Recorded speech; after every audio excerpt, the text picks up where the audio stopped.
কারো হাতে ছেঁড়া ব্যাগ, কারো গায়ে মলিন পোশাক। সবার চোখে মুখে এক অন্যরকম অপেক্ষা। কখন খাবার আসবে, পেট পুড়ে খেয়ে মিটবে ক্ষুধার যন্ত্রণা। তাই তো প্রতি শুক্রবার দুপুরে জুমার নামাজ শেষ হতেই নারায়ণগঞ্জ শহরের প্রধান রেল স্টেশন এলাকায় জড়ো হতে থাকে একদল অসহায় পথশিশু। খাবার খাওয়ার পর মনের আনন্দে দিন কাটে তাদের।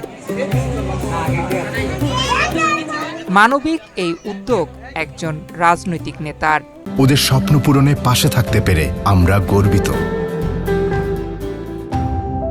নারায়ণগঞ্জ মহানগর বিএনপির সদস্য সচিব অ্যাডভোকেট আবু আল ইউসুফ খান টিপু নিজ উদ্যোগে রান্না করা খাবার বিতরণ করেন এসব পথশিশুর মাঝে। খাবার হাতে পেয়ে তৃপ্তি নিয়ে খেতে দেখা যায় শিশুদের। শুধু শুক্রবারই নয়, বিশেষ বিশেষ দিনেও এই আয়োজন করা হয় বলে জানান সংশ্লিষ্টরা, যা অসহায় শিশুদের জন্য ঈদের আনন্দের মতোই। সবাই উচ্ছ্বাসের সঙ্গে খাবার খেয়ে ফিরে যান যার যার ঠিকানায়।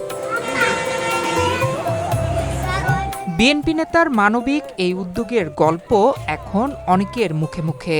শিশুদের পাশে দাঁড়িয়ে অনেকের কাছে দৃষ্টান্ত স্থাপন করেছেন তিনি। কুড়িয়েছে প্রশংসাও। রেল স্টেশনে একটি স্বেচ্ছাসেবী স্কুলে নিয়মিত পড়াশোনা করে পথশিশুরা। সেখানে স্থায়ীভাবে শিক্ষা প্রতিষ্ঠান করার পাশাপাশি নিয়মিত শিশুদের খাবার দেওয়ার চিন্তাও করছেন বিএনপির এই নেতা। স্থানীয় বাসিন্দা মাসুদুর রহমান বলেন, পথশিশুদের জন্য এমন উদ্যোগ সত্যিই প্রশংসনীয়।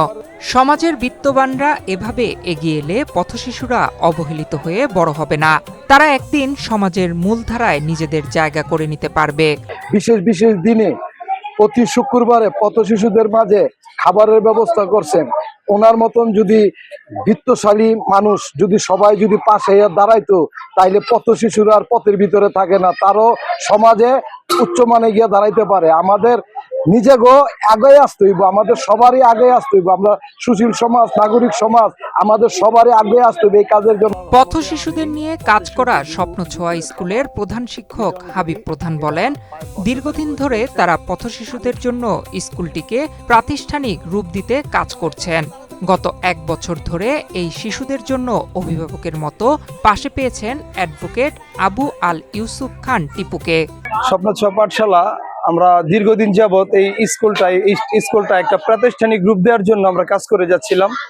আপনিও জানেন এই বিষয়ে। দীর্ঘদিন পর আমরা গত বছর থেকে এই স্কুলে একজন স্থায়ীভাবে আমরা মানুষ পেয়েছি, যিনি ওদেরকে অভিভাবক হিসাবে, গার্ডিয়ান হিসাবে ওদেরকে খেয়াল রাখেন। এবং খুব শীঘ্রই আমাদের জন্য একটা স্কুল, 3 বেলা খাদ্য এবং বাচ্চাদের লেখাপড়ার পাশাপাশি হস্তশিল্প প্রশিক্ষণের ব্যবস্থা উনি টিপু ভাই করবেন। এই জন্য আমরা খুব আনন্দিত। আমাদের উনি প্রতি ঈদে, বিশেষ বিশেষ দিনে এবং প্রতি সপ্তাহে বাচ্চাদের খাবার, খাদ্য, পোশাক, যা যা প্রয়োজন চিকিৎসার জন্য উনি খোঁজ খবর রাখছেন। ঈদুল আজহার পর পথশিশুদের জন্য একটি কক্ষের ব্যবস্থা করা হবে, যেখানে কারিগরি প্রশিক্ষণের মাধ্যমে কর্মদক্ষ করে গড়ে তোলার পাশাপাশি প্রাথমিক শিক্ষার ব্যবস্থাও করা হবে বলে জানান অ্যাডভোকেট আবু আল ইউসুফ খান টিপু। আল্লাহর রহমতে আমি পথশিশুতে দুপুরে খাবার বিতরণ করি। এটা প্রায় বছরখানেক হয়ে চলছে। আমি আশা করি ঈদুল আজহার পর আমি এখানে একটি রুম তুলে তাদের যে 2 বেলা লেখাপড়ার ব্যবস্থা, একবার কারিগরি প্রশিক্ষণ শিক্ষা দেওয়া হবে অতি শীঘ্রই। আমি শুধু একবেলা জুম্মাবার থেকে প্রতি মাস, প্রতি সপ্তাহে, প্রতিদিন 3 বেলা খাবার ব্যবস্থা করবো। আপনারা সবাই দোয়া করবেন। আপনারা দোয়া করবেন এই সমাজের পথশিশুরা যেন সমাজের বোঝা না হয়, সমাজের সম্পদ হয়। কারণ আমাদের সমাজে এতিমদের, মাদ্রাসায় বা অন্যান্য প্রতিবন্ধীদেরকে সাহায্য করার জন্য অনেক লোক এগিয়ে আসে, কিন্তু যারা পথশিশু, যাদের কোনো বাবা নেই, মা নেই, যাদের কোনো ঠিকানা নেই, তাদেরকে দেখভাল করার কেউ নেই। তাই আমি আমার বিবেকের তাড়নায় তাদেরকে আমি পাই 1 বছর ধরে প্রতি জুম্মাবার খাবারের ব্যবস্থা করে দিয়ে যাচ্ছি।